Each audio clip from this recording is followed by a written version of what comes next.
मित्रांनो, स्टार प्रवाहिनीवरील लवकरच एक लोकप्रिय मालिका बंद होणार आहे. तर नेमकी कोणत्या असणार आहे ती मालिका? का बंद होणार आहे? ते आपण यामध्ये पाहणार आहोत. शेवटपर्यंत पहा. व्हिडिओवरती नवीन असाल तर व्हिडिओ लाईक आणि चॅनल सबस्क्राईब करून बाजूचं बेल नोटिफिकेशन ऑल करायला मात्र अजिबात विसरू नका, जेणेकरून अशाच मनोरंजन विश्वातील अपडेट तुम्हाला मिळतील.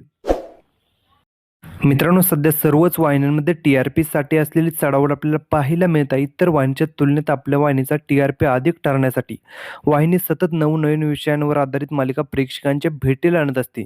नुकतंच स्टार प्रवाहिनीने "बाई तुझा आशीर्वाद" या नवीन मालिकेची घोषणा केली आहे. तर त्या पाठोपाठ आणखी एका नवीन मालिकेची घोषणा केली आहे. तर ही मालिका आहे पाठ राखीन. ही मालिका लवकरच प्रेक्षकांच्या भेटीला येणार आहे. या मालिकेमध्ये अभिनेत्री प्राजक्ता गायकवाड ही प्रमुख भूमिका साकारताना आपल्याला पाहायला भेटणार आहे. तर ही नवीन मालिका सुरू होणार असल्याने वाहिनीवरील मुरंबा किंवा घरोघरी मातीच्या चुली या 2 मालिकांपैकी एक मालिका बंद होण्याची शक्यता आहे. तर मित्रांनो, तुम्हाला काय वाटतं, कोणती मालिका बंद केली पाहिजे? कमेंट सेक्शनमध्ये सांगा. अशाच मनोरंजन विश्वातील अपडेट मिळण्यासाठी आपल्या चॅनलला सबस्क्राईब करा. चला भेटूया अशाच नवीन व्हिडिओमध्ये. धन्यवाद.